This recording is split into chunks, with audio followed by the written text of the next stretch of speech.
Hola a todos y todas, sean muy bienvenidos, bienvenidas a este segundo video que estoy subiendo de la lectura de El mundo de Sofía, de Jostein Gaarder. Y esta vez vamos a estar conociendo y reflexionando y leyendo un poco cómo escribe este autor, cómo cuenta este autor, unos temas que son como súper interesantes dentro de la filosofía griega, que es la cuestión del destino, la sofística y Sócrates. Todo esto en un combo que te invito a que no te pierdas, que sigas la lectura y que, qué sé yo, que dejes tu comentario con tus reflexiones, con tus ideas. Esta parte es como, la voy a editar de todos modos porque no me gusta, pero bueno, esto, quédate en la lectura. Muchas gracias. Así que bueno, sin más ni más, pasamos entonces a esto para el que quede para el video. Está con nosotros Tomás, así que Tomás, si querés decir algo, este es el gran momento para hacerlo, mientras que yo paso a la parte de Eh, lectura. Hola, buenas tardes. Esa es la presentación. Me encanta, me encanta. Te puse en una presión terrible, lo sé, te pido mil Una disculpas. presión. Claro. Bueno, muchas gracias Tommy por estar acá, gracias a la gente que está siguiendo el stream por Twitch y ahí vamos. Entonces, lo que decía, el destino. Ah, perdón Tomás, te voy a compartir la pantalla porque si no, ¿qué estás leyendo vos? Por favor, ¿no? Claro, sí, qué barbaridad, qué barbaridad. Avísame cuando la empezás a ver, en teoría Ajá. ahí deberías estar. Entonces dice el texto, el destino. El adivino intenta interpretar algo que en realidad no está nada claro. Sofía había estado vigilando la puerta de la verja del jardín mientras leía a Demócrito. Para asegurarse, decidió no obstante darse una vuelta por la puerta. Al abrir la puerta exterior descubrió un sobrecito blanco fuera de la escalera, y en el sobre ponía Sofía Amundsen. De modo que la había engañado. Justo ese día, cuando con tanto celo había vigilado el buzón, el filósofo misterioso se había acercado a la casa a escondidas desde otro lado y simplemente había puesto la carta sobre la escalera antes de darse a la fuga otra vez. ¡Demonios! ¿Cómo podía saber que Sofía iba a estar vigilando el buzón justamente ese día? ¿Lo habrían visto a él o ella en la ventana? Al menos se alegraba de haber salvado el sobre antes de que su madre llegara a casa. Sofía volvió a su cuarto y abrió allí la carta. El sobre blanco estaba un poco mojado por los bordes. Además tenía un par de profundos cortes. ¿Por qué? No había llovido en varios días. En la notita ponía: ¿crees en el destino? ¿Son las enfermedades un castigo divino? ¿Cuáles son las fuerzas que dirigen la marcha de la historia? Pum. Arranca con 3 preguntas filosóficas que si creía en el destino no estaba muy segura, pero conocía a mucha gente que sí creía. Varias amigas de la clase, por ejemplo, leían sus horóscopos en la revista. Si creían en la astrología, también creerían en el destino, ya que los astrólogos pensaban que la situación de las estrellas en el firmamento podía decir algo sobre la vida de las personas en la Tierra. Si se creía que un gato negro que cruzaba el camino significaba mala suerte, entonces también se creía en el destino, pensaba Sofía. Cuanto más pensaba en ello, más ejemplos le salían de la fe en el destino. ¿Por qué se decía toca madera, por ejemplo? ¿Y por qué martes 13 era un día de mala suerte? Sofía había oído decir que muchos hoteles se saltaban el número 13 para las habitaciones. Se debería que, a fin de cuentas, había muchas personas supersticiosas. Superstición, por cierto, no era una palabra extraña, lo que sigue es genial. Si creías en el cristianismo o en el islam, se llamaba fe. Pero si creías en astrología o en martes y 13, entonces se convertía enseguida en superstición. ¿Quién tenía derecho a llamar superstición a la fe de otras personas? Por lo menos Sofía estaba segura de una cosa. Demócrito no había creído en el destino, era materialista, solo había creído en los átomos y en el espacio vacío. Nota, paréntesis, no hemos leído Demócrito, nos hemos salteado a Demócrito, por lo que recomiendo, bueno, retomar la lectura que está en el Discord, está para descargar el PDF, o si no, bueno, etcétera, buscar información, pero nos hemos salteado a Demócrito. Ah, pero esto, ¿no? Bueno, no quiero abundar mucho, pero Demócrito era un materialista, estaba convencido que la naturaleza y la realidad estaba conformada por elementos materiales, que no había un aspecto espiritual que sea el que rija la naturaleza, sino que la naturaleza se explicaba a partir de causas materiales, lo cual fue como un avance muy grande del pensamiento, contextualizando que Demócrito está en ese proceso, en ese camino, en esa construcción de la filosofía, donde la respuesta anterior era la respuesta mítica. Dije que no iba a abundar mucho, pero bueno, lo desarrollé, me pareció que era como esto, importante saberlo, ¿no? Entonces esto, ¿no? Sofía se acuerda de este Demócrito. Sofía intentó pensar en las otras preguntas de la notita. ¿Son las enfermedades un castigo divino? Nadie creería eso hoy en día, pero de repente se acordó de que mucha gente pensaba que rezar a Dios ayuda a curarse. Así que creían que Dios tenía algo que ver en la cuestión de quién estaba sano y quién estaba enfermo. La última pregunta le resultaba más difícil. Sofía jamás había pensado en qué era lo que dirigía el curso de la historia. Serían las personas, ¿no? Si fuera Dios o el destino, las personas no podrían tener libre albedrío. Si hay algo que rige el camino de la historia, ¿qué podemos hacer las personas para cambiar eso? ¿Por qué? Porque el destino es algo, acá no estoy comentando, el destino es algo que no podemos torcer. El destino es ese punto al cual se va a llegar de manera inexorable, es decir, sin ninguna chance a torcer ese camino para llegar a otro punto. El tema del libre albedrío le hizo pensar en otra cosa. ¿Por qué iba a tolerar que ese misterioso filósofo jugara con ella al escondite? ¿Por qué no podía ella escribirle una carta al filósofo? Seguro que él o ella dejaría un nuevo sobre grande en el buzón en el transcurso de la noche o en algún momento de la mañana siguiente. Entonces ella dejaría una carta para el profesor de filosofía. Sofía se puso en marcha. Le resultaba muy difícil escribir a alguien a quien jamás había visto. Ni siquiera sabía si era un hombre o una mujer, tampoco si era joven o viejo. Por lo que sabía, incluso podría tratarse de una persona a la que ella conocía. En poco tiempo había redactado una pequeña carta. Muy respetado filósofo. En esta casa se aprecia con sumo agrado su generoso curso de filosofía por correspondencia, pero molesta no saber quién es usted. Le rogamos, por tanto, presentarse con nombre completo. A cambio, será invitado a entrar a tomar una taza de café con nosotros, pero si puede ser, cuando mi madre no esté en casa. Ella trabaja todos los días de 7:30 a 17 de lunes a viernes. Yo soy estudiante y tendré el mismo horario, pero excepto los jueves, siempre estoy en casa a partir de las 2:15. Además, el café me sale muy bueno. Le doy las gracias por anticipado. Saludos de su atenta alumna, Sofía Munsen, 14 años. Me parece genial que le guste el café bueno. Parece que a las personas que les gusta la filosofía les gusta el café bueno. Y si estás en Mendoza, Tommy, tiramos acá el chivo. No. Si estás en Mendoza, breve café. Lo digo sin problema. Breve café. Vamos a estar etiquetando. Los voy a etiquetar en Instagram. Breve café, like. Buen café. Hemos ido ahí con Tomás y con Máximo. Y muy buen café. ¿Algo para decir?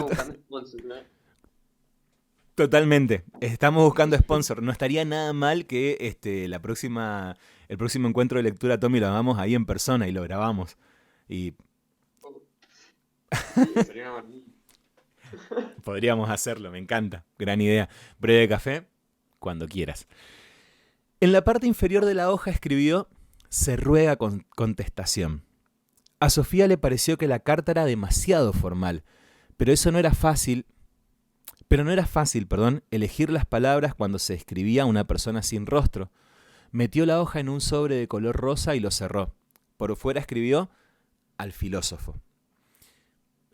Simplemente para no continuar para no seguir sin decir esto, claramente desalentamos que se escriban a personas desconocidas dando la información que Sofía da en esta carta. Es como extremadamente peligroso.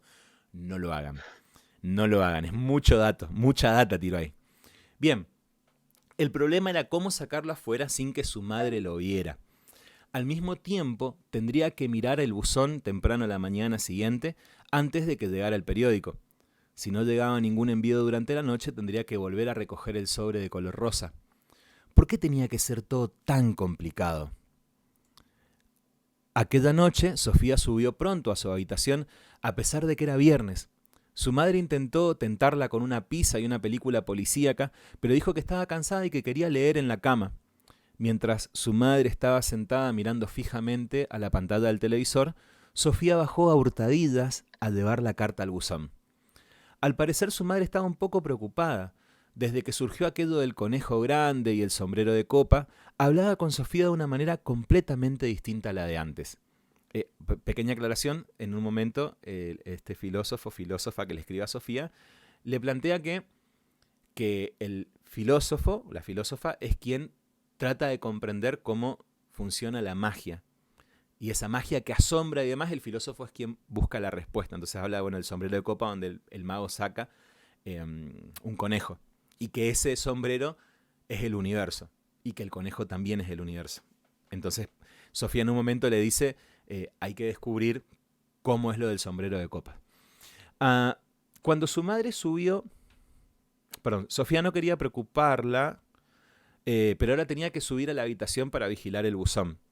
Cuando su madre subió sobre las 11, estaba sentada delante de la ventana mirando a la calle. ¿No estarás sentada mirando al buzón?, preguntó. Miro lo que me da la gana. Creo que estás enamorada de verdad, Sofía. Pero si llega con una nueva carta, no lo hará en medio de la noche. ¡Qué asco! Sofía no aguantaba esa tontería del enamoramiento, pero habría que dejar que su madre creyera que su estado de ánimo se debía a algo así. Su madre prosiguió. ¿Él fue el que dijo aquello del conejo y el sombrero de copa? Sofía asintió con la cabeza. No consume drogas, ¿verdad? Ahora Sofía sentía verdadera lástima por su madre. No podía permitir que se preocupara tanto por una cosa así. Por otra parte, era bastante tonto pensar que las ideas divertidas tuvieran que ver con las drogas. Los mayores son un poco tontos a veces. Y planteo que suelen hacer muchas veces estudiantes en clase, en filosofía, es como el consumo de drogas y la relación con el pensamiento, ¿no? Como esta gente se droga para pensar esto. No necesariamente, es todo lo que voy a decir. Se volvió y dijo, mamá, te prometo aquí y ahora que jamás probaré algo así. Y él tampoco consume drogas, pero le interesa bastante la filosofía. ¿Es mayor que tú? Sofía dijo que no con la cabeza. ¿De la misma edad? Dijo que sí. ¿Y le interesa la filosofía? Volvió a decir que sí. Seguro que es majísimo, cariño, y ahora creo que debes dormir. Pero Sofía se quedó durante horas mirando el camino. Sobre la 1 tenía tanto sueño que los ojos se les iban cerrando. Estuvo a punto de acostarse, pero de repente vislumbró sobre una sombra que salía del bosque. La oscuridad era casi total, pero había luz suficiente para poder distinguir la silueta de una persona. Era un hombre, y a Sofía le parecía bastante mayor. Por lo menos no era de su misma edad. En la cabeza llevaba una boina, ¡sarán!, o algo parecido. Miró una vez hacia la casa, pero Sofía no tenía ninguna luz prendida. El hombre se fue derecho al buzón y dejó caer dentro un sobre grande. En el momento de soltar el sobre, descubrió la carta de Sofía. Metió la mano en el buzón y sacó la carta. Al cabo de un instante, estaba ya otra vez en el bosque.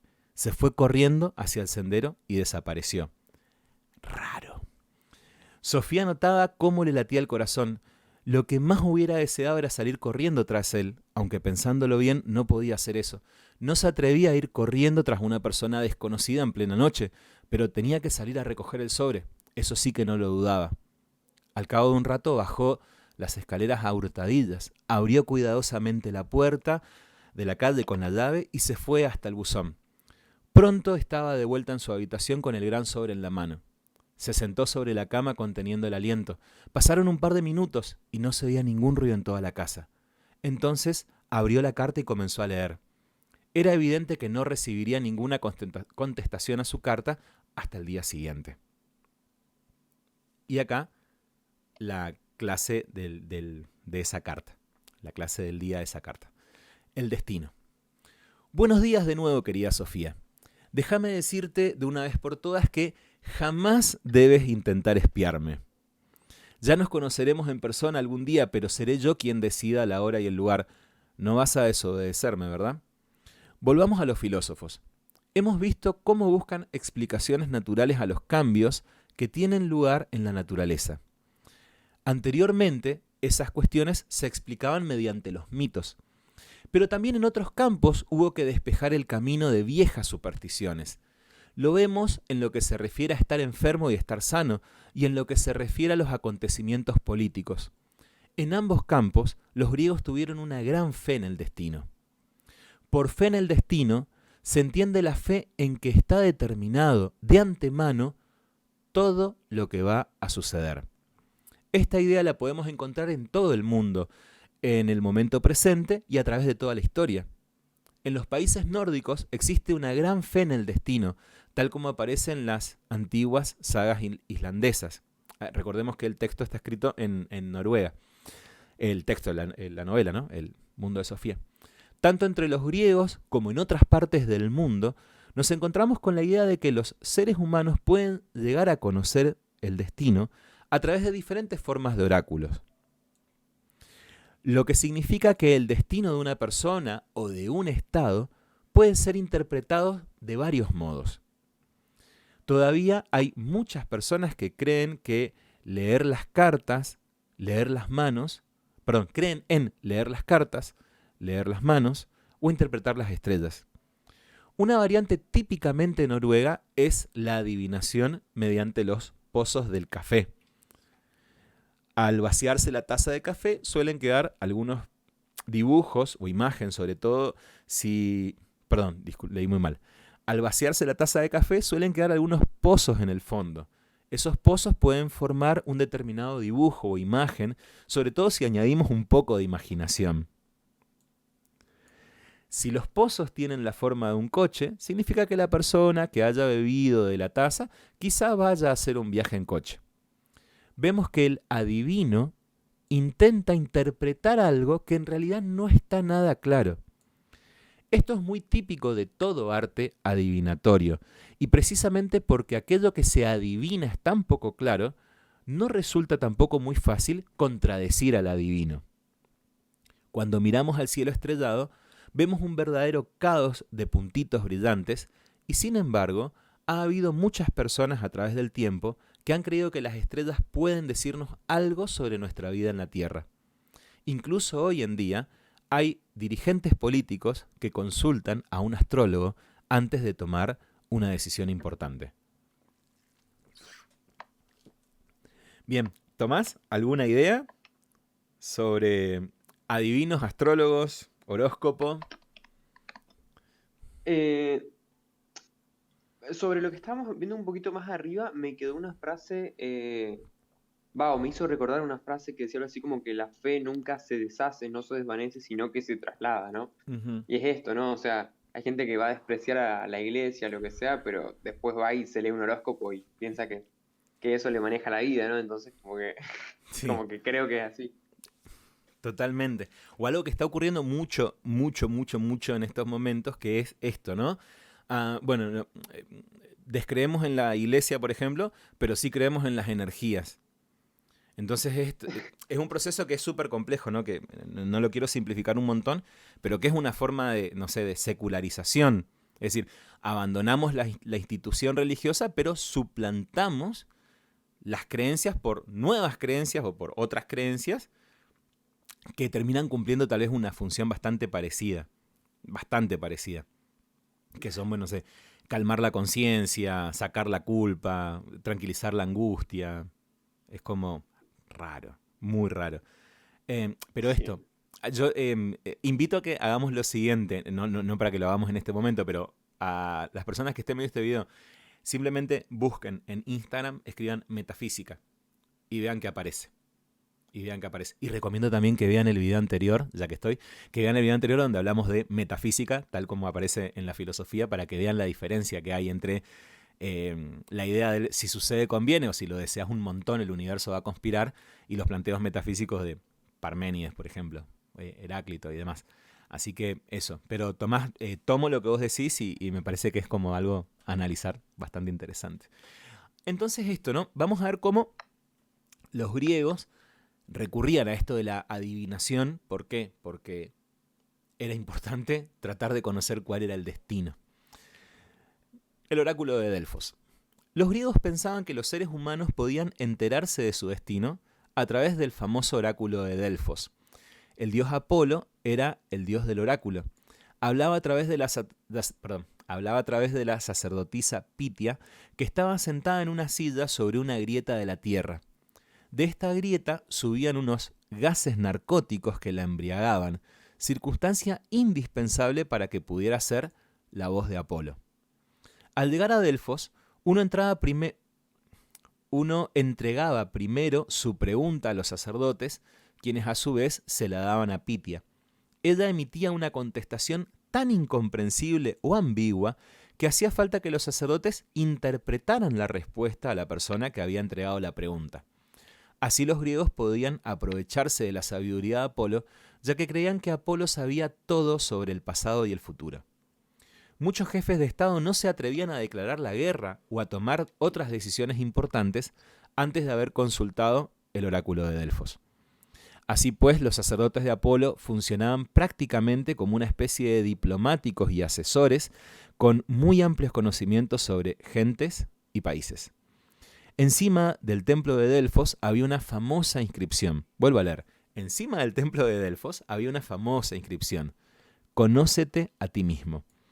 Que significa que el ser humano nunca debe pensar que es algo más que un ser humano. Y que ningún ser humano puede escapar a su destino. Entre los griegos se contaban muchas historias sobre personas que habían sido alcanzadas por su destino. Con el tiempo se escribieron una serie de obras de teatro, tragedias, sobre esas personas trágicas. El ejemplo más famoso es la historia del rey Edipo, un texto escrito por Sófocles, una tragedia. Ciencia de la historia y ciencia de la medicina. El destino no solo determinaba la vida del individuo.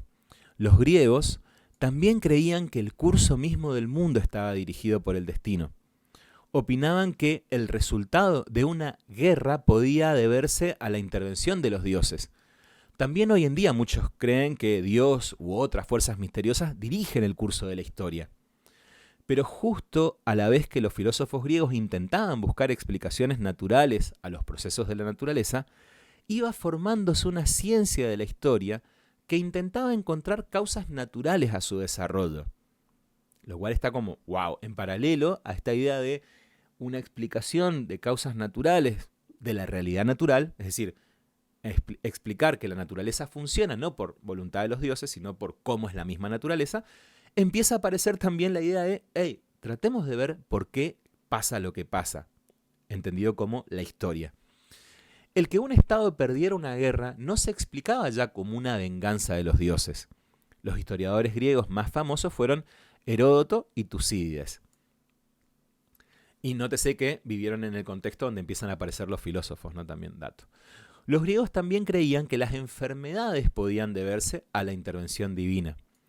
Las enfermedades contagiosas se interpretaban a menudo como un castigo de los dioses. Por otra parte, los dioses podían volver a curar a las personas si se ofrecían los sacrificios. Esto no es en modo alguno exclusivo de los griegos. Antes del nacimiento de la moderna ciencia de la medicina, en tiempos recientes, lo más normal era pensar que las enfermedades tenían causas sobrenaturales. Y acá estamos hablando de tal vez 1700, 1800, no es tan lejano. Por ejemplo, la palabra influenza, que es una palabra que nosotros usamos, significa en realidad que uno se encuentra bajo una mala influencia de las estrellas. Sí, la influencia es la palabra que usamos para la gripe. La gripe es la influenza. Incluso hoy en día hay muchas personas en el mundo entero que creen que algunas enfermedades, el SIDA por ejemplo, son un castigo de Dios. Este texto está escrito en el año 1999, así que la ESI era importante, sigue siendo importante y seguirá siendo importante. Muchos piensan además que un enfermo puede ser curado de un modo sobrenatural. Y imaginemos, tomémonos un instante en pensar cuánto daño a la salud genera esta idea. Recomiendo un montón, aprovecho, para mi canal es chiquito pero importa, Pablo Salum, recomiendo un montón, lo pueden buscar en YouTube como Ley Antisectas, habla un montón de este tema, de cómo estas ideas atentan contra el derecho a la salud, sobre todo el derecho a la salud, ¿no? Precisamente, sigo leyendo, precisamente en la época en que los filósofos griegos iniciaron una nueva manera de pensar, surgió una ciencia griega de la medicina que intentaba encontrar explicaciones naturales a las enfermedades y al estado de salud. Se dice que Hipócrates, que nació en Cos hacia el 460 a.C., fue el fundador de la ciencia griega de la medicina. La protección más importante contra la enfermedad era, según la tradición médica hipocrática, la moderación y una vida sana. Lo natural en una persona es estar sana. Cuando surge una enfermedad es porque la naturaleza ha descarrilado a causa de un desequilibrio físico o psíquico. La receta para estar sano era la moderación, la armonía y una mente sana en un cuerpo sano. Hoy en día se habla constantemente de la ética médica, con lo que se quiere decir que el médico está obligado a ejercer su profesión médica según ciertas reglas éticas. Un médico no puede, por ejemplo, extender recetas de estupefacientes a personas sanas. Un médico tiene también que guardar el secreto profesional. Esto significa que no tiene derecho a contar a otras personas algo que un paciente le haya dicho sobre su enfermedad. Estas reglas tienen sus raíces en Hipócrates, que exigió a sus discípulos que prestasen el siguiente juramento. Este juramento, tengo entendido, habría que chequear la data, es lo que se sigue jurando, los médicos hoy siguen jurando este juramento, que se conoce como juramento hipocrático. Dice el juramento, atención, utilizaré el tratamiento para ayudar a los enfermos según mi capacidad y juicio, pero nunca con la intención de causar daño o dolor. A nadie daré veneno aunque me lo pida o me lo sugiera. Tampoco daré abortivos a ninguna mujer con el fin de evitar un embarazo. Consideraré sagrados mi vida y mi arte. No utilizaré el cuchillo, ni siquiera en aquellos que sufren indescriptiblemente, dejándoselos hacer a los que se ocupan de ello. Cuando entre en la morada de un enfermo, lo haré siempre en beneficio suyo.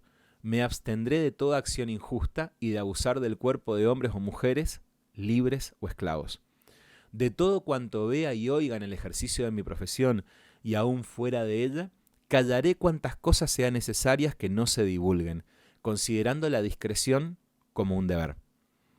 Si cumplo fielmente este juramento, que me sea otorgado gozar felizmente de la vida y de mi arte y ser honrado siempre entre los hombres. Si lo violo y me hago perjuro, que me ocurra lo contrario. Pum. Me gustaría poder chequear, no lo hice, no tuve tiempo de hacerlo, de chequear si esto se sigue jurando así tal cual, si este es el juramento hipocrático que se hace en el siglo XXI.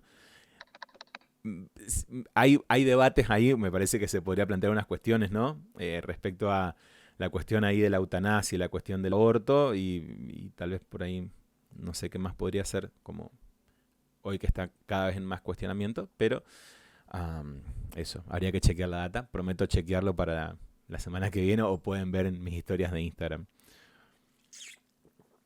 Dice, Sofía se sentó en la cama de un salto cuando se despertó el sábado por la mañana. ¿Había sido un sueño o había visto de verdad al filósofo? Tocó con el brazo el suelo bajo la cama. Pues sí, allí estaba la carta que había llegado por la noche. Sofía se acordó de todo lo que había leído sobre la fe de los griegos en el destino. Entonces no había sido solo un sueño. Claro que había visto al filósofo. Y más que eso, había visto con sus propios ojos que se había llevado la carta que le había escrito. Sofía salió de la cama y miró abajo. Sacó de allí todas las hojas escritas a máquina. ¿Pero qué era aquello? Al fondo del todo, junto a la pared, había algo rojo. ¿Podía ser una bufanda? Sofía se deslizó debajo de la cama y recogió un pañuelo rojo de seda. Solo estaba segura de una cosa. Nunca había sido suyo. Empezó a examinar el pañuelo minuciosamente y dio un pequeño grito cuando vio unas letras escritas con una pluma negra a lo largo de la costura. Hilde, ponía. ¿Hilde? ¿Quién es Hilde? ¿Cómo podía ser que sus caminos se hubieran cruzado de esa manera? Y a continuación sigue con Sócrates, que vamos a leer una parte y vamos a hacer un recreo porque quiero calentar agua para el mate, así puedo seguir tomando, un recreo cortito, así podemos descansar un toque, etc. Y continuamos. Pero antes vamos a leer un poco sobre Sócrates. como lo presenta Gardner. Sócrates, más sabia es la que... Perdón, más sabia es la que... Más sabia es la que sabe lo que no sabe. Es un juego de palabras difícil. Más sabia es la que sabe lo que no sabe. Sofía se puso un vestido de verano y bajó a la cocina. Su madre estaba inclinada sobre la encimera. Decidió no decirle nada sobre el pañuelo de seda. ¿Has recogido el periódico?, se le escapó a Sofía. La madre se volvió hacia ella. ¿Me haces el favor de recogerlo tú? Sofía se fue corriendo al jardín y se inclinó sobre el buzón verde. Solamente un periódico. Era pronto para esperar respuesta a su carta. En la portada del periódico leyó unas líneas sobre los cascos azules de las Naciones Unidas en el Líbano. Los cascos azules, ¿no era lo que ponía en el sello de la postal del padre de Hilde? Pero llevaban sellos noruegos. A lo mejor los cascos azules de las Naciones Unidas llevaban consigo su propia oficina de correos. Cuando su madre hubo terminado en la cocina, le dijo a Sofía medio en broma: «Vaya, sí que te interesa el periódico». Afortunadamente no dijo nada más sobre buzones y cosas por el estilo, ni durante el desayuno ni más tarde en el transcurso del día. Nota: está muy bien. Padres, madres, no fastidien a sus hijos, hijas, hijes, no lo hagan. Cuando se fue a hacer la compra, Sofía cogió la carta sobre la fe en el destino y se la llevó al callejón. El callejón es como el lugar secreto que Sofía tiene en la parte de atrás de su casa. El corazón le dio un vuelco cuando de repente vio un sobrecito blanco junto a la caja que contenía las cartas del profesor de filosofía. Sofía estaba segura de que no la había dejado allí. También este sobre estaba mojado por los bordes y tenía exactamente como el anterior un par de profundas incisiones. ¿Había estado ahí el profesor de filosofía? ¿Conocía su escondite más secreto? ¿Pero por qué estaban mojados los sobres? Sofía daba vueltas a todas esas preguntas, abrió el sobre y leyó la nota. Querida Sofía, he leído tu carta con gran interés y también con un poco de pesar, ya que tendré que desilusionarte respecto a lo de las visitas para tomar café y esas cosas. Un día nos conoceremos, pero pasará bastante tiempo hasta que pueda aparecer por tu calle. Además, debo añadir que a partir de ahora no podré llevarte las cartas personalmente. A la larga sería demasiado arriesgado. A partir de ahora mi pequeño mensajero te las llevará y las depositará directamente en el lugar secreto del jardín. Puedes seguir poniéndote en contacto conmigo cuando sientas necesidad de ello. En ese caso, tendrás que poner un sobre de color rosa con una galletita dulce o un terrón de azúcar dentro. Cuando mi mensajero descubra una carta así, me traerá el correo. Postdata. No es muy agradable tener que rechazar tu invitación a tomar café, pero a veces resulta totalmente necesario. Postdata, postscriptum. Si encontraras un pañuelo de rojo seda, ruego lo guardes bien. De vez en cuando, objetos de este tipo se cambian por error en colegios y lugares así, y esta es una escuela de filosofía. Saludos, Alberto Knox. Y acá se devela un misterio, ¿no? ¿Quién le escribe? Ya se había develado antes, pero acá se devela el misterio del nombre, ¿sí? Se devela cuando ella describe que era un hombre adulto, se devela el misterio del nombre también, Alberto Knox. Sofía tenía 14 años y en el transcurso de su vida había recibido unas cuantas cartas, por Navidad, sus cumpleaños y fechas parecidas, pero esta carta era la más curiosa que había recibido jamás. No llevaba ningún sello, ni siquiera había sido metida en el buzón. Esta carta había sido llevada directamente al lugar secretísimo de Sofía dentro del viejo seto.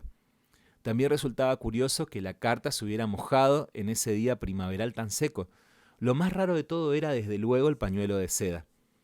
¿El profesor de filosofía también tenía otro alumno? Vale. ¿Y ese otro alumno había perdido un pañuelo rojo de seda? Vale. Pero ¿cómo había podido perder el pañuelo debajo de la cama de Sofía? Y Alberto Knox, ¿no era ese un nombre muy extraño? Con esta carta se confirmaba al menos que existía una conexión entre el profesor de filosofía y Hilde Moller-Knag. Hilde es la chica que ya había recibido la postal de saludos de 15 años, que la recibe Sofía, la carta está dirigida a Sofía, pero el saludo es para Hilde, que cumple 15 años. Esto lo leímos en el primer encuentro. Pero lo que resultaba completamente incomprensible era que también el padre de Hilde hubiera confundido las direcciones. Sofía se quedó sentada un largo rato meditando sobre la relación que pudiera haber entre Hilde y ella. Al final suspiró resignada. El profesor de filosofía había escrito que un día le conocería. ¿Conocería a Hilde también? Dio la vuelta a la hoja y descubrió que había también algunas frases escritas. ¿Existe un pudor natural? Más sabia es la que sabe lo que no sabe. La verdadera comprensión viene de adentro. Quien sabe lo que es correcto, también hará lo correcto. Sofía comprendió que las frases cortas que venían en el sobre blanco la iban a preparar para el próximo sobre grande que llegaría un poco tiempo después, muy poco tiempo después. Se le ocurrió una cosa. Si el mensajero iba a depositar el sobre allí en el callejón, podía simplemente ponerse a esperarle. ¿O sería ella? En ese caso, se agarraría a esa persona hasta que él o ella le contara algo más del filósofo. En la carta ponía además que el mensajero era pequeño. ¿Se trataría de un niño? Va con las preguntas. ¿Existe un pudor natural? Sofía sabía que pudor era una palabra anticuada que significaba timidez. Por ejemplo, sentir pudor porque alguien te vea desnudo. Pero ¿era en realidad natural sentirse intimidado por ello? Decir que algo es natural significa que es algo aplicable a la mayoría de las personas. Pero en muchas partes del mundo era natural ir desnudo. Entonces, ¿era la sociedad la que decidía lo que se podía y lo que no se podía hacer? Cuando la abuela era joven, por ejemplo, no se podía tomar sol en topless.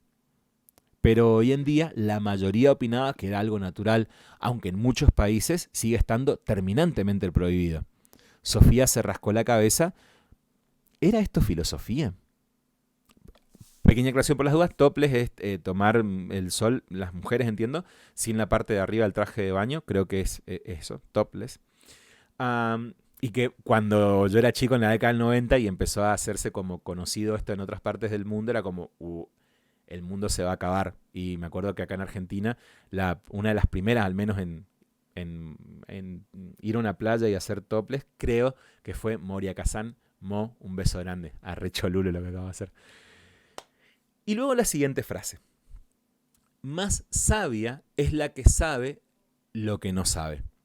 ¿Más sabia que quién? Si lo que quería decir el filósofo era que una que era consciente de que no sabía todo era más sabia que una que sabía igual de poco, pero que sin embargo Perdón, tengo mi gatita acá arriba. ¡Hola, gatita! Bueno, vuelvo a leer. Si lo que quería decir el filósofo era que una que era consciente de que no sabía todo era más sabia que una que sabía igual de poco, pero que sin embargo se imaginaba saber un montón. Entonces no resultaba difícil estar de acuerdo. Sofía nunca había pensado en esto antes, pero cuanto más pensaba en ello, más claro le parecía que el saber lo que uno no sabe también es en realidad una forma de saber. Saber lo que uno no sabe es también en realidad una forma de saber. No aguantaba esa gente tan segura de saber un montón de cosas de las que no tenía ni idea. Y luego eso de que los verdaderos conocimientos vienen de adentro. Pero, ¿no vienen en algún momento todos los conocimientos desde afuera? Antes de entrar en la cabeza de la gente. Por otra parte, Sofía se acordaba de situaciones en las que su madre o los profesores le habían intentado enseñar algo que ella había sido reacia a aprender. Cuando verdaderamente había aprendido... Bueno, me río porque tengo mi gata que está como... ¡Hola, gatita! Perdón, mil disculpas. Sigo con la lectura. Perdón, me perdí. Acá. Cuando verdaderamente había aprendido algo, de alguna manera, ella había contribuido con algo. Cuando de repente había entendido algo, eso era quizás a lo que se llamaba comprensión. Pues sí, Sofía opinaba que se había defendido bastante bien en los primeros ejercicios, pero la siguiente afirmación era tan extraña que simplemente se echó a reír. Quien sepa lo que es correcto, también hará lo correcto. ¿Significaba eso que cuando un ladrón robaba un banco, lo hacía porque no sabía que era correcto? Que no era correcto, perdón. Sofía no lo creía, al contrario, pensaba que niños y adultos eran capaces de hacer muchas tonterías, de las que a lo mejor se arrepentían más tarde, y que precisamente lo hacían a pesar de saber que no estaba bien lo que hacían. Mientras meditaba esto, oyó crujir unas hojas secas al otro lado del seto que daba al gran bosque. ¿Sería acaso el mensajero? Sofía tuvo la sensación de que su corazón daba un salto, pero aún tuvo más miedo al oír que lo que se acercaba respiraba como un animal. De repente vio un gran perro que había conseguido meterse en el callejón desde el bosque. Tenía que ser un labrador.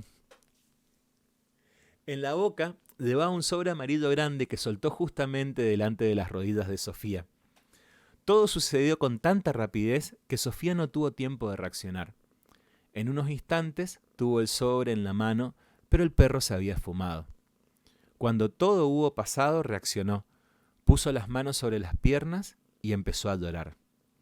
No sabía cuánto tiempo había permanecido así, pero al cabo de un rato volvió a levantar la vista. ¿Con qué ese era el mensajero? Sofía respiró aliviada. Esa era la razón por la que los sobres blancos siempre estaban mojados por los bordes. Y ahora resultaba evidente porque tenía como incisiones en el papel. ¿Cómo no se le había ocurrido? Además, ahora tenía cierta lógica la orden de meter una galleta dulce o un terrón de azúcar en el sobre que ella mandara al filósofo. No pensaba siempre tan rápidamente como le hubiera gustado. No obstante, era indiscutible que tener a un perro bien enseñado como mensajero era algo bastante insólito. Al menos podía abandonar la idea de obligar al mensajero a revelar dónde se encontraba Alberto Knox. Sofía abrió el voluminoso sobre y se puso a leer. Título: La filosofía en Atenas. Y vamos a parar brevemente acá porque quiero ir a calentar agua para poder seguir con la lectura. Tommy, ¿vos podés quedarte un toque más? Sí, sí, sí. Genial, me encanta. Así que quienes están mirando, muchas gracias a las personas que están siguiendo el stream. Quédense un toque que preparo agua para el mate y volvemos en 5 minutos, calculo. Así que vamos. Bien, entonces vamos a comenzar con esta parte de la lectura, para la cual recomiendo mucho ver el video en YouTube que subí, el último video que subí al canal. El canal es @josjaquier. Lo van a encontrar cuando haga la transición a donde está el texto. Ahí van a encontrar cómo se escribe el apellido y demás. Recomiendo ver el video que hice respecto a los primeros filósofos o los filósofos de la naturaleza, ¿sí? La idea es como que podamos ubicar en el espacio y en el tiempo a estos filósofos. ¿Por qué? Porque, como muy bien titula el texto acá, la filosofía viaja a Atenas. Y perdón porque estoy hablando de como bien titula el texto acá y ustedes no lo están viendo, ahora sí lo están viendo. La filosofía viaja a Atenas. Querida Sofía, cuando leas esto ya habrás conocido probablemente a Hermes. Para que no quepa ninguna duda, debo añadir que es un perro. Pero eso no te debe preocupar. Él es muy bueno y además mucho más inteligente que muchas personas. O por lo menos no pretende ser más inteligente de lo que es. También debes tomar nota de que su nombre no ha sido elegido totalmente al azar. Hermes era el mensajero de los dioses griegos. También era el dios de los navegantes, pero eso no nos concierne a nosotros, al menos no por ahora. Lo que es más importante es que Hermes también ha dado nombre a la palabra hermético, que significa oculto o inaccesible. Va muy bien con la manera en que Hermes nos mantiene a los dos, ocultos el uno al otro. Con esto he presentado al mensajero. Obedece como es natural a su nombre y es en general bastante bien educado. Volvamos a la filosofía. Ya hemos concluido la primera parte, es decir, la filosofía de la naturaleza, la ruptura con la concepción mítica del mundo. Ruptura que, cabe aclarar, no fue una bisagra tan rápida ni tan repentina, ni ruptura significa hasta acá el mito y a partir de acá filosofía, sino que ruptura es más bien transición, camino.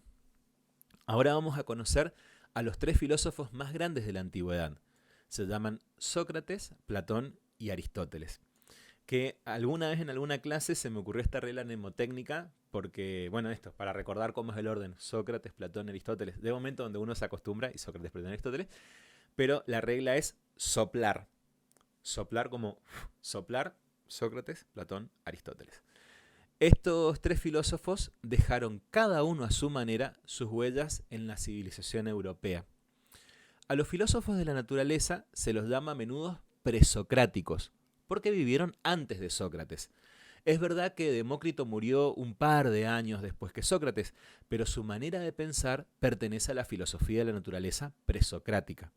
Además, no marcamos únicamente una separación temporal con Sócrates, también nos vamos a trasladar un poco geográficamente, ya que Sócrates es el primer filósofo nacido en Atenas, y tanto él como sus dos sucesores vivieron y actuaron en Atenas, ¿sí? Tanto Platón como Aristóteles. Quizás recuerdes que también Anaxágoras vivió durante algún tiempo en esa ciudad, pero fue expulsado por decir que el sol era una esfera de fuego. Tampoco le fue mejor a Sócrates. Desde los tiempos de Sócrates, la vida cultural griega se concentró en Atenas, pero aún es más importante tener en cuenta que el mismo proyecto filosófico cambia de características al pasar de los filósofos de la naturaleza a Sócrates. ¿Sí? Y solamente como aclaración, cuando hablamos de proyecto filosófico, ¿sí? este concepto, proyecto filosófico, es el conjunto de preguntas, de intereses, de intencionalidades que tienen quienes hacen filosofía. ¿Sí? Y obviamente el conjunto de respuestas. Con Sócrates aparece un nuevo proyecto filosófico. Se levanta el telón, Sofía. La historia del pensamiento es como un drama en muchos actos. Título: El hombre en el centro. Desde aproximadamente el año 450 a.C., Atenas se convirtió en el centro cultural del mundo griego. Y también la filosofía tomó un nuevo rumbo. Los filósofos de la naturaleza fueron ante todo investigadores de la naturaleza. Por ello ocupan también un importante lugar en la historia de la ciencia. En una breve digresión, si ustedes miran el documental Cosmos, la verdad es que no sé, me imagino que en la versión nueva debe estar, pero en la versión de Carl Sagan está. Carl Sagan habla de los filósofos presocráticos cuando él está contando su historia de la ciencia. ¿Por qué? Porque fueron precursores de la búsqueda o del pensamiento científico, aunque la ciencia falta mucho tiempo para que nazca, para que aparezca tal como la conocemos hoy. Seguimos. En Atenas, el interés comenzó a centrarse en el ser humano y en el lugar de este, vuelvo a leer, en Atenas, el interés comenzó a centrarse en el ser humano y en el lugar de este en la sociedad. En Atenas se iba desarrollando una democracia con asamblea popular y tribunales de justicia. Una condición previa de la democracia era que el pueblo recibiera la enseñanza necesaria para poder participar en el proceso de democratización. También en nuestros días sabemos que una joven democracia requiere que el pueblo reciba una buena enseñanza. En Atenas, por lo tanto, era muy importante dominar, sobre todo, el arte de la retórica. Desde las colonias griegas, pronto acudió a Atenas un gran número de profesores y filósofos errantes. Estos se llamaban a sí mismos sofistas. La palabra sofista significa persona sabia o hábil. En Atenas, los sofistas vivían de enseñar a los ciudadanos. Los sofistas tenían un importante rasgo en común con los filósofos de la naturaleza: el adoptar una postura crítica ante los mitos tradicionales. Pero al mismo tiempo, los sofistas rechazaron lo que entendían como especulaciones filosóficas inútiles. Opinaban, aunque quizás existiera una respuesta a las preguntas filosóficas, los seres humanos no serían capaces de encontrar respuestas seguras a los misterios de la naturaleza y del universo. Ese punto de vista se llama escepticismo, ¿sí? En filosofía. Si el escepticismo, entonces, acá aparece una corriente o una idea, una forma de comprender, que es pensar que los seres humanos no somos capaces de conocer algunos ámbitos de la realidad, ¿sí? Puntualmente acá, el ámbito de la naturaleza, ¿sí? Entonces los sofistas se preocupan por otras cuestiones. De hecho, hay un sofista que va a plantear esto, que los seres humanos no podemos conocer la verdad. Que en el caso de que podamos conocer la verdad, no la podemos decir, no podemos comunicar la verdad. Entonces, la verdad es algo que se escapa al ser humano. Tatazo. Pero, aunque no seamos capaces de encontrar la respuesta a todos los enigmas de la naturaleza, sabemos que somos seres humanos obligados a vivir en sociedad. Los sofistas optaron por interesarse por el ser humano y por su lugar en la sociedad. El hombre es la medida de todas las cosas, decía el sofista Protágoras, que vivió aproximadamente entre el 487 y el 420 a.C. Con lo que quería decir que siempre hay que valorar lo que es bueno o malo, correcto o equivocado, en relación a las necesidades del hombre. Cuando le preguntaron si creían los dioses griegos, contestó que el asunto es complicado y la vida humana es breve. A los que, como él, no saben pronunciarse con seguridad sobre la pregunta de si existe o no un dios, los llamamos agnósticos. Los sofistas viajaron mucho por el mundo y habían visto muchos regímenes distintos. Podían variar mucho de un lugar a otro las costumbres y las leyes de los estados. De este modo, los sofistas crearon un debate en Atenas sobre qué era lo que estaba determinado por la naturaleza y qué era creado por la sociedad. ¿Sí? Vuelvo a repetir la idea, los sofistas generaron un debate en Atenas sobre qué era lo que estaba determinado por la naturaleza, como algo que no podemos modificar, y qué creado por la sociedad. Así pusieron los cimientos de una crítica social en la ciudad-estado de Atenas. ¿Sí? Ciudad-estado es el concepto con el cual se define a cómo eran las ciudades de la antigüedad, ¿no? Una ciudad-estado era una ciudad que tenía un propio gobierno, normas propias, leyes propias, que tenía autonomía. ¿Sí? Entonces, Atenas era una ciudad-estado, Esparta era una ciudad-estado, Corinto era una ciudad-estado. Señalaron, por ejemplo, que expresiones tales como pudor natural no siempre concordaban con la realidad, porque si es natural tener pudor, tiene que ser algo innato, algo que traemos del nacimiento. Pero, ¿es innato, Sofía, o es un sentimiento creado por la sociedad? A una persona que ha viajado por el mundo, la respuesta le resulta fácil. No es natural o innato tener miedo a mostrarse desnudo. El pudor o la falta de pudor está relacionado con las costumbres de la sociedad. Como podrás entender, los sofistas errantes crearon amargos debates en la sociedad ateniense, señalando que no había normas absolutas sobre lo que es correcto o erróneo. Sócrates, por otra parte, intentó mostrar que sí existen algunas normas absolutas y universales. Y acá tenemos entonces este primer contrapunto, que este contrapunto entre la figura de los sofistas por un lado y Sócrates por otro, es la interpretación platónica. ¿Sí? Platón, que más adelante lo vamos a leer, pero simplemente comento muy rápidamente.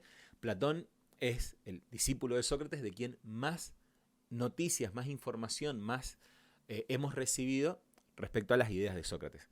Y Platón estableció una antinomia, como ponían las antípodas, como en puntos contrarios, las posturas de los sofistas y las posturas de Sócrates. ¿Sí? Entonces, pasando simplemente en limpio, porque a partir de esto que empezamos a leer ya hay como ideas filosóficas interesantes, los sofistas en general tenían una postura que se conoce como relativista, es decir, no existen verdades universales, como así tampoco existen criterios morales universales. No hay nada que defina algo que los seres humanos tengamos que hacer o ser de manera universal. ¿Qué quedará? Bueno, quedará la posibilidad, la argumentación, quedará esta idea del homo mensura, ¿sí? El hombre como la medida de todas las cosas. Se conoce como homo mensura el concepto. Entonces, lo que es bueno para mí será bueno para mí, lo que es bueno para Tomás será bueno para Tomás. Y si hay cosas contradictorias, bueno, Tomás hará lo suyo, yo haré lo mío. Y se terminó. Y veremos el conflicto permanente, cómo lo iremos resolviendo. Pero la argumentación acá toma un lugar central. ¿Quién era Sócrates? Sócrates vivió entre el 470 al 399 a.C. Es quizá el personaje más enigmático de toda la historia de la filosofía. No escribió nada en absoluto y, sin embargo, es uno de los filósofos que más influencia ha ejercido sobre el pensamiento europeo. Un señor que se llama Nietzsche, es como la culpa de todo desde Sócrates, bueno, el cristianismo, pero Sócrates, ¿no? La figura de Sócrates para Nietzsche fue como, chabón, me encanta. En algún momento vamos a hablar de gran Federico. Entonces esto, ¿no? Esto se debe en parte a su dramática muerte. Sabemos que nació en Atenas y que pasó la mayor parte de su vida por las calles y plazas conversando con la gente con la que se topaba. Los árboles en el campo no me pueden enseñar nada, decía. A menudo se quedaba inmóvil, de pie, en profunda meditación durante horas. Imagen inflada, ¿no? Pero bueno, pero tal vez por ahí era cierto. No estamos acá para juzgar, para hacer psicoterapia, que no la puedo hacer porque claramente no tengo la formación. Sigamos. Ya en vida, fue considerado como una persona enigmática y al poco tiempo de morir, como el artífice de una serie de distintas corrientes filosóficas. Precisamente porque era tan enigmático y ambiguo, podía ser utilizado en provecho de corrientes completamente diferentes. Lo que es seguro, esta parte me parece muy triste, está mal lo que escribió este señor, pero acá va. Lo que es seguro es que es feo de remate.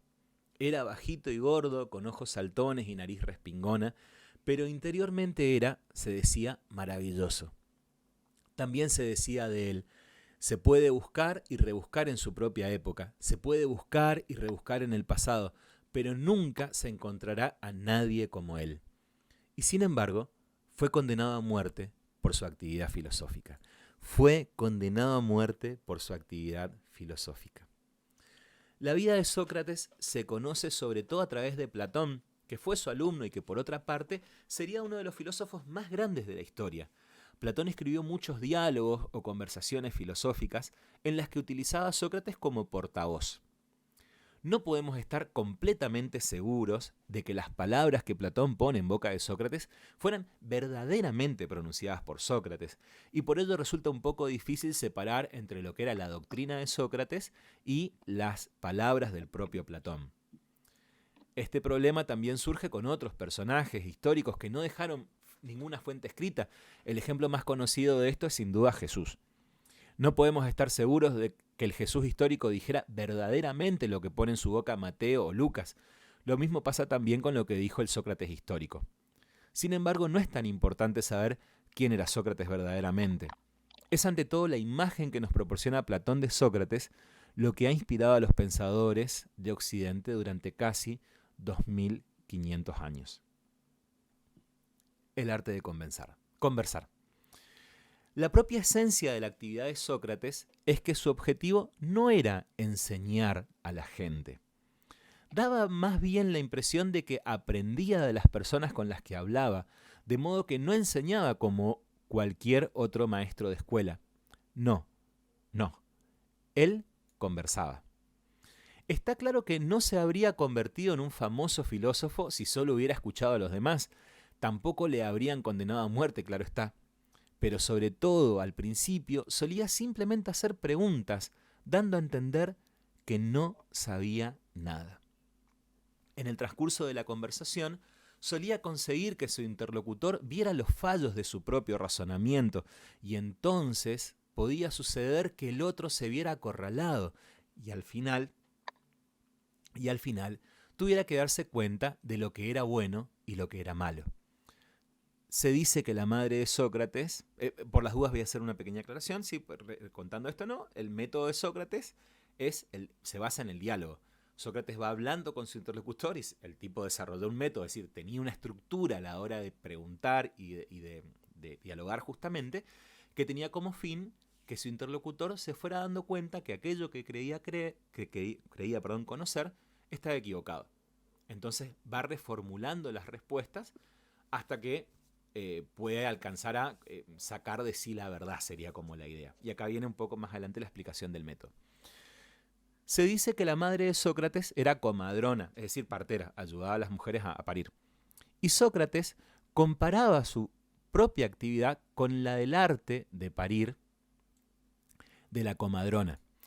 No es la comadrona la que pare al niño, simplemente está presente para ayudar durante el parto. Así Sócrates consideraba su misión ayudar a las personas a parir la debida comprensión, porque el verdadero conocimiento tiene que salir del interior de cada uno, no puede ser impuesto por otros. Solo el conocimiento que llega desde adentro es el verdadero conocimiento. Puntualizo. La capacidad de parir hijos es una facultad natural. De la misma manera, todas las personas pueden llegar a entender las verdades filosóficas cuando utilizan su razón. Cuando una persona entra en juicio, recoge algo de ella misma. Precisamente haciéndose el ignorante, Sócrates obligaba a la gente con la que se topaba a utilizar su sentido común. Sócrates se hacía el ignorante, es decir, aparentaba ser más tonto de lo que era. Esto lo llamamos ironía socrática. Ironía socrática es una característica del método, ¿sí? La ironía socrática es finjo que no sé, finjo ignorancia. En un ratito voy a comentar cómo funciona esto. De esa manera podía constantemente señalar los puntos débiles de la manera de pensar de los atenienses. Esto solía suceder en plazas públicas. Un encuentro con Sócrates podía significar quedar en ridículo ante un gran público. En esta época no existía stream de lecturas filosóficas o en Twitch o TikTok o nada, no existía la luz directamente. Y los atenienses disfrutaban mucho estar en el ágora, que es la plaza. Y en el ágora ocurría casi toda la vida cultural, gran parte de la vida política, además del comercio. Y Sócrates gustaba mucho de ir a la plaza a hablar con la gente, ¿sí? Y hablar con la gente significaba a veces encontrarse con algún político, ir a encararlo, y la gente se ponía a escuchar esas discusiones. Y como que tomaban bandos y les gustaba, no sé, aplaudir y alentar como, y dale, Sócrates. Cuando Sócrates tiraba como la magia. Por lo tanto, no es de extrañar que Sócrates a la larga pudiera resultar molesto e irritante, sobre todo para los que sostenían los poderes de la sociedad. Atenas es como un caballo apático, decía Sócrates, y yo soy un moscardón que intenta despertarlo y mantenerlo vivo. ¿Qué se hace con un moscardón, Sofía? ¿Me lo puedes decir? Antes de seguir, voy a hacer un pequeño comentario de esta situación, de cómo funciona el método socrático en el diálogo. Hay un diálogo de Platón, que es el primero que él escribe, que se llama La Apología de Sócrates, ¿sí? Sócrates, adelanto toda la historia, termina condenado a muerte, que creo que sí, ya lo leímos a eso, ¿no? Termina condenado a muerte, ¿y qué pasa? Platón escribe un texto en el cual va a contar el juicio que le hacen. En este juicio a Sócrates le acusan de corromper a la juventud, ¿sí? Es decir, de hacerle daño en la cabeza a los jóvenes de Atenas. Y quien le hace esa acusación es un señor que se llama Meletos. Están en el juicio, esto está en la apología de Sócrates. Entonces Sócrates le dice a Meletos, Meletos, a vos te preocupa mucho la juventud, ¿no es cierto? Por eso me acusás de corromper a los jóvenes. Por supuesto, a mí me importa la juventud. Entonces le dice Sócrates, voy a demostrar que esto no es así. Voy a demostrar que es mentira. Porque con la siguiente idea, si a vos te preocupase la juventud, sabrías un par de cosas. Entonces arranca con la siguiente pregunta. Le dice, Meletos, te hago una pregunta. Vos decís que yo corrompo a los jóvenes. ¿Quién le hace bien a los jóvenes? Entonces Meleto contesta, quien le hace bien a los jóvenes son las leyes. Entonces Sócrates dice, bueno, sí, las leyes le hacen bien a todo el mundo. Pero de las personas, ¿quién le hace bien a los jóvenes? Entonces Meleto señala a los jueces, ¿sí? Creo que eran alrededor de 400 jueces, o al menos me gusta pensar que eran 400 jueces, habría que chequear la data, y dice, los jueces. Entonces Sócrates dice, pero los jueces, pero todos los jueces o algunos le hacen bien y otros no. No, dice, todos los jueces le hacen bien. Ah, dice, y además de los jueces, bueno, los tribunos, que eran personas que ocupaban... Un momento que algo... Ya vengo, que está ocurriendo algo. Un segundito.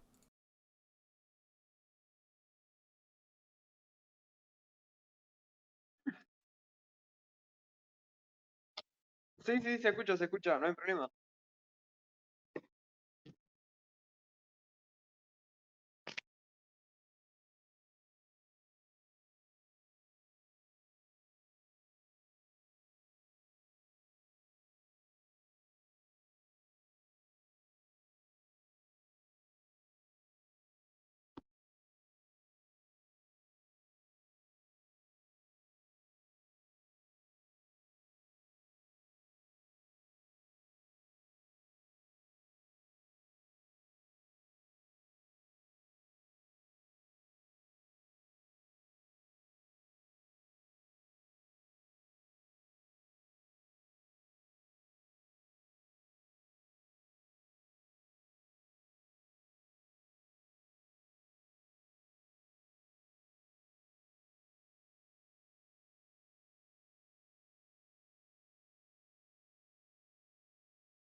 Bueno, actualizo, no pasó nada por suerte. Hay un gato naranja que le molesta a mi gata y está haciendo lo suyo el gato naranja. Así que está todo bien. Bueno, volvemos entonces con la lectura. Estaba contando lo de la apología. Entonces, esto, ¿no? Entonces, básicamente el planteo es este. Sócrates empieza a preguntarle a Meletos quiénes son los que les hace bien. Y termina en la siguiente conclusión. Meleto le dice, todos le hacen bien menos vos. Vos sos el que corrompe a la juventud. Entonces, como que el planteo es, Meleto, pero es una locura lo que vos estás planteando, que de toda la ciudad yo soy el único que le hace mal y el resto le hace bien. Entonces recurre un ejemplo. ¿Cuál es el ejemplo que da Sócrates? Sócrates dice, bueno, hay que domar un caballo. Hay que domar un caballo. ¿Quién es el más hábil para hacerlo? ¿Cualquiera va y lo doma? No, le dice Meletos. Solamente la gente que sabe hacerlo. Bien, dice. Ahora, si va cualquier persona que no sabe cómo se maneja, voy a usar ese concepto, cómo se maneja un caballo, ¿puede ocurrir que una persona que no sepa le haga mal al caballo? Sí, puede ocurrir que una persona que no sepa le haga mal al caballo. Entonces, el planteo que hace Sócrates es este. Entonces, Meleto, lo que vos estás diciendo es que, respecto a los caballos, hay muy poca gente que le puede hacer bien, pero la mayoría puede hacer mal a un caballo, porque no lo vamos a saber cuidar, no vamos a saber alimentarlo, no vamos a saber si se enferma, sanarlo. Sí. Entonces Sócrates dice, lo mismo pasa con la juventud. No, es imposible que cualquiera le haga bien menos uno. ¿Por qué? Porque así con los caballos la mayoría puede hacer mal a un caballo y muy pocos pueden hacerle bien, con los jóvenes tampoco puede funcionar así. Entonces es como que, el chabón queda ahí. ¡Pum! Bien, seguimos entonces. Una voz divina.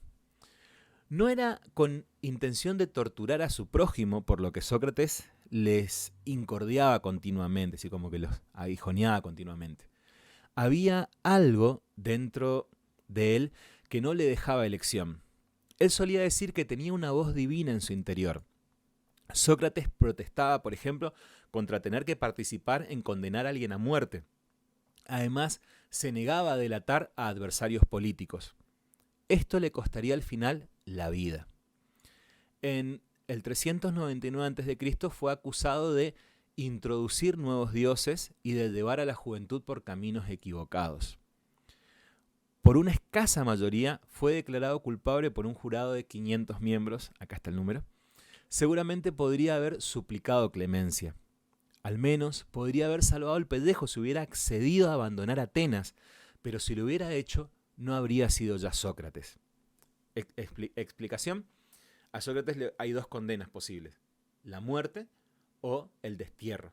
Y el destierro era reconocer, yo Sócrates todo lo que enseñé estuvo mal, realmente fui un criminal, he atentado contra la juventud y además he atentado contra los dioses de la ciudad, por lo cual ya no merezco vivir entre ustedes y voy a irme. Era como un montón, era como decir que su vida entera estuvo mal. Entonces esto, ¿no? Pero si lo hubiera hecho, si hubiera aceptado el destierro, ya no hubiese sido Sócrates. El caso es que valoraba su propia conciencia y la verdad, más que su propia vida. Aseguró que había actuado por el bien del Estado y sin embargo lo condenaron a muerte. Poco tiempo después vació la copa de veneno en presencia de sus amigos más íntimos, luego cayó muerto al suelo. Antes de seguir, en la apología de Sócrates hay un momento donde Sócrates hace la siguiente frase. Más que vivir, hay que vivir bien. Más que vivir, hay que vivir bien. Es un montón ese planteo.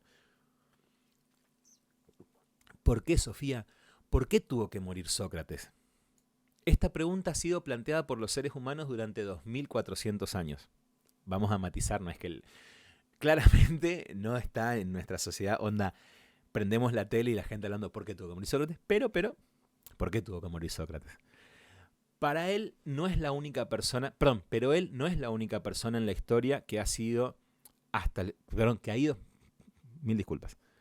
Pero él no es la única persona en la historia que ha ido hasta el final muriendo por su convicción. Ya mencioné a Jesús y en realidad existen más puntos comunes entre Jesús y Sócrates. Mencionaré algunos. Tanto Jesús como Sócrates eran considerados personas enigmáticas por sus contemporáneos. Ninguno de los dos escribió su mensaje, lo que significa que dependemos totalmente de la imagen que de ellos dejaron sus discípulos. Lo que está por encima de cualquier duda es que los dos eran maestros en el arte de conversar.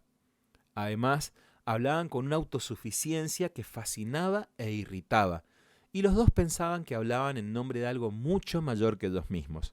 Desafiaron a los poderosos de la sociedad, criticando toda clase de injusticia y abuso de poder. Y finalmente, esta actividad les costaría la vida. También en lo que se refiere a los judíos contra Jesús y Sócrates, vemos varios puntos comunes. Los dos podrían haber suplicado clemencia y haberse salvado así la vida, pero pensaban que tenían una vocación que habrían traicionado si no hubieran ido hasta el final. Precisamente, yendo a la muerte con la cabeza erguida, reunirían a miles de partidarios también después de su muerte. Aunque hago esta comparación entre Jesús y Sócrates, no digo que fueran iguales. Lo que he querido decir, ante todo, es que los dos tenían un mensaje que no puede ser separado de su coraje personal. Un comodín en Atenas. Sócrates, Sofía, no hemos acabado del todo con él, ¿sabes? Hemos dicho algo sobre su método, pero ¿cuál fue su proyecto filosófico? Sócrates vivió en el mismo tiempo que los sofistas. Como ellos, se interesó más por el ser humano y por su vida que por los problemas filosóficos de la naturaleza.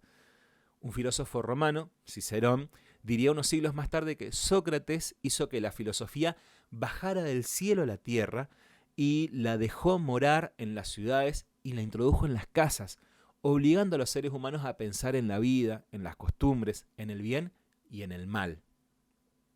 Pero Sócrates también se distinguía de los sofistas en un punto importante. Él no se consideraba sofista, es decir, una persona sabia o instruida. Al contrario que los sofistas, no cobraba dinero por sus enseñanzas.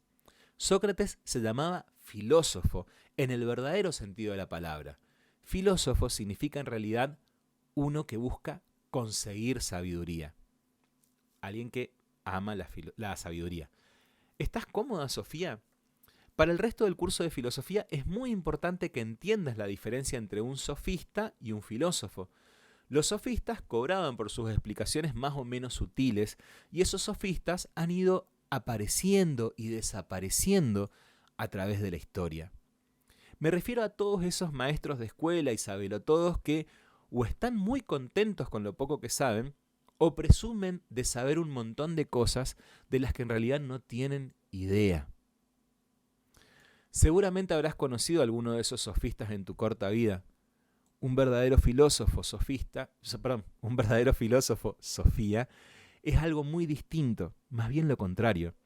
Un filósofo sabe que en realidad sabe muy poco y precisamente por eso intenta una y otra vez conseguir verdaderos conocimientos.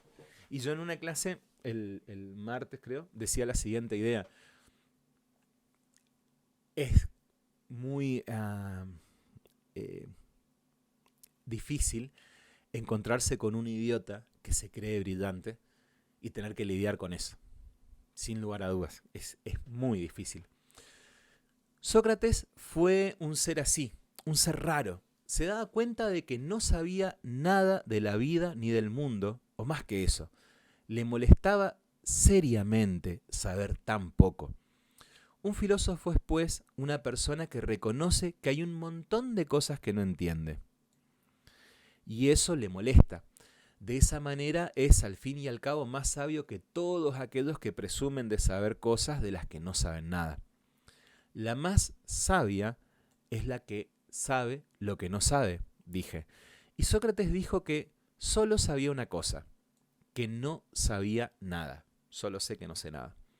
Toma nota de esta afirmación porque ese reconocimiento es una cosa rara, incluso entre filósofos. Incluso entre filósofos es muy raro.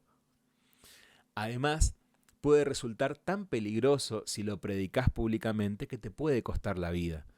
Los que preguntan son siempre los más peligrosos.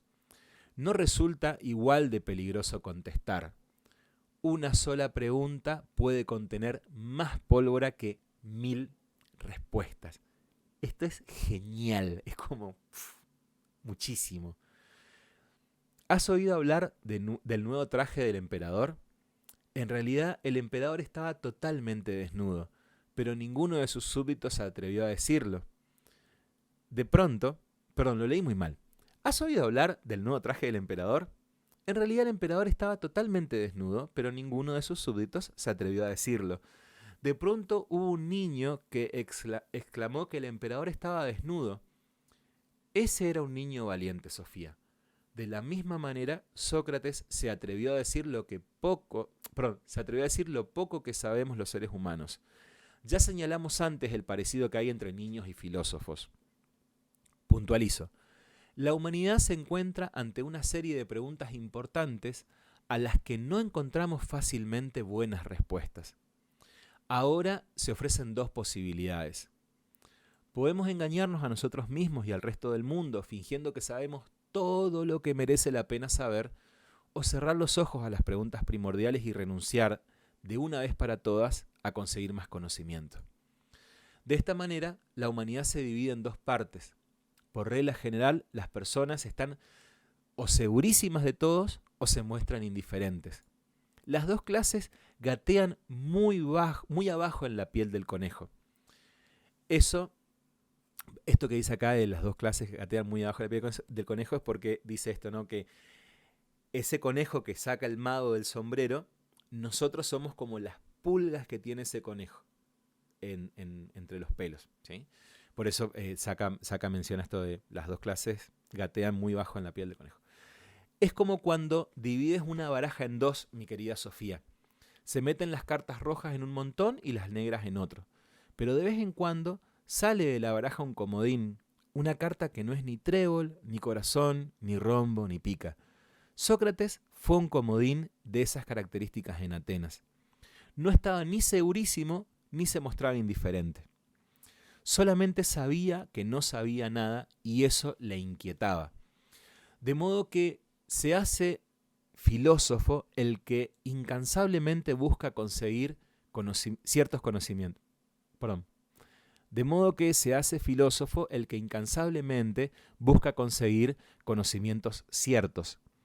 Se cuenta que un ateniense preguntó al oráculo de Delfos quién era el más sabio de Atenas. El oráculo contestó que era Sócrates.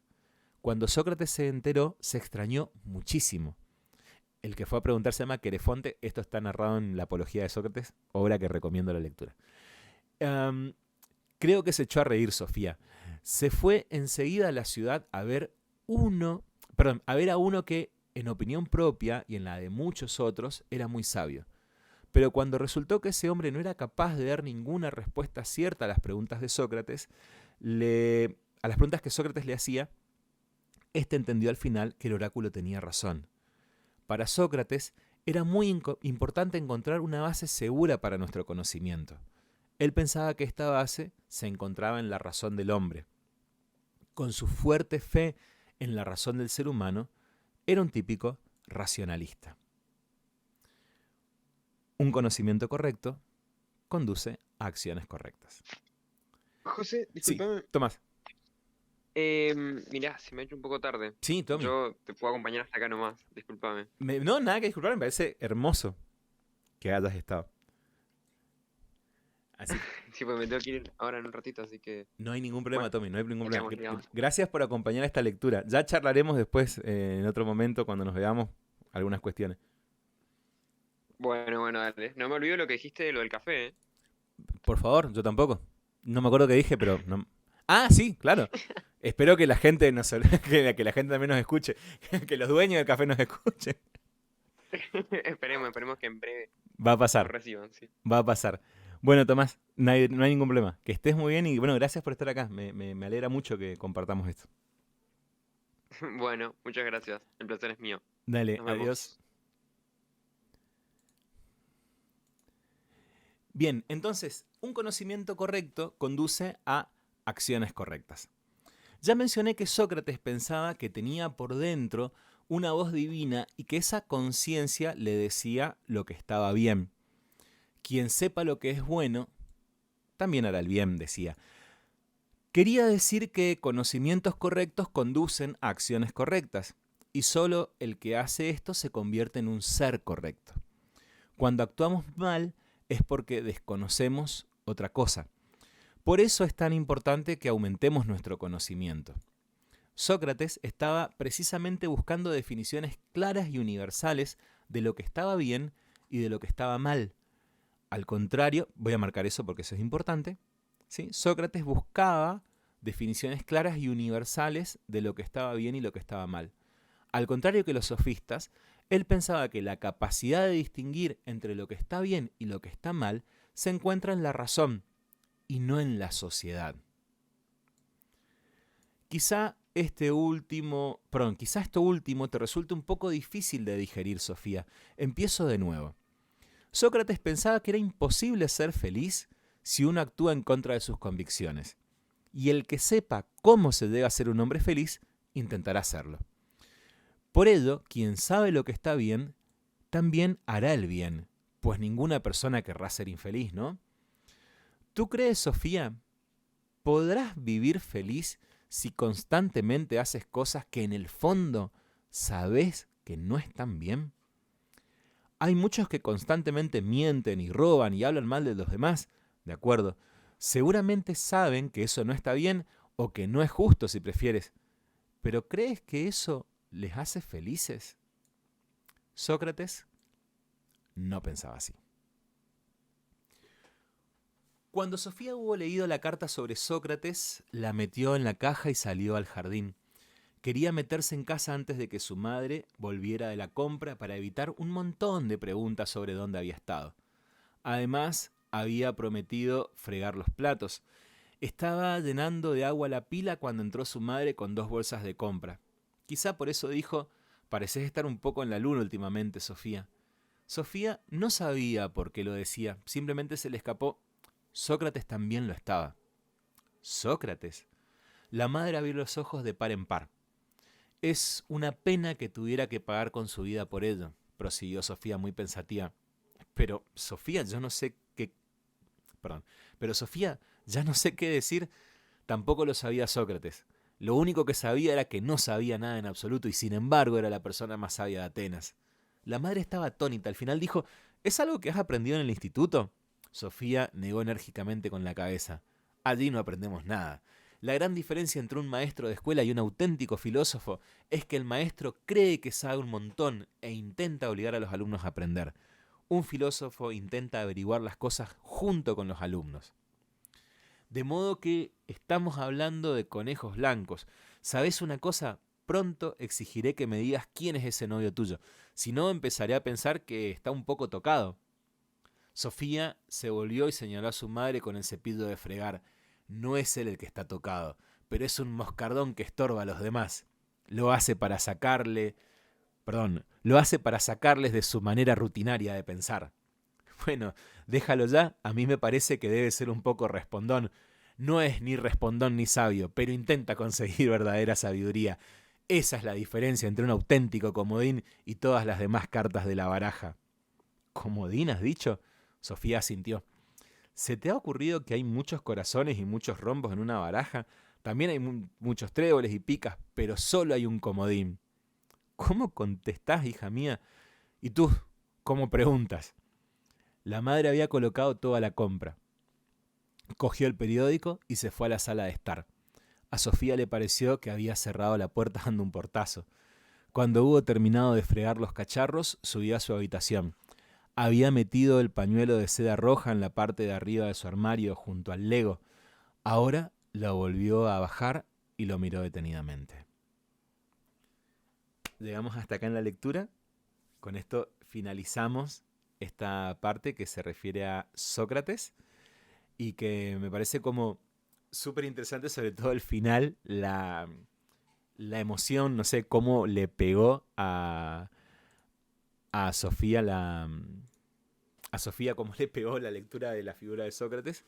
Y esto, ¿no? Cómo se presenta la figura del filósofo en esta idea de alguien que está dispuesto a ir hasta el final por sus convicciones, por la idea de buscar la verdad, que creo yo que es una de las cosas más complejas y difíciles, el hasta dónde estamos dispuestos a ir por nuestras convicciones, porque es algo que no siempre es definitivo, porque a veces, con nuestras convicciones estamos dispuestos a llegar hasta cierto punto y no sé, a veces con el tiempo cambian nuestras convicciones también y eso es algo que Sócrates tal vez no estaría tan de acuerdo con eso, probablemente, o al menos no sé, pensaría que no, bueno, hay que buscar en qué basamos nuestras convicciones, difícil.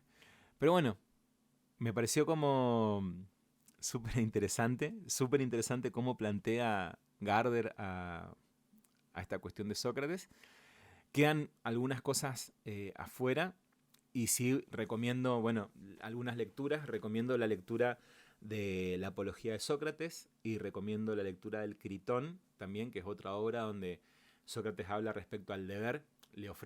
Tratan de convencer a Sócrates de escapar de la cárcel para no morir una vez que ya está esperando la ejecución. Y hay toda una discusión respecto a qué es lo que hay que hacer. Interesante, muy interesante. Así que bueno, con esto hemos finalizado la lectura del día de hoy. Muchas gracias a las personas que han seguido la lectura a través de Twitch. Gracias a Tommy que estuvo ahí acompañando la lectura en Discord. Gracias a las personas que vayan a ver el video. Y quiero dedicar esta lectura a todas aquellas personas que por algún motivo u otro no la están pasando bien. Va a estar todo bien. Si te gustó, suscríbete al canal. Podés también seguirme en Twitch. Eso haría bastante bien. Y espero que estén realmente muy pero muy bien. Este video se termina acá.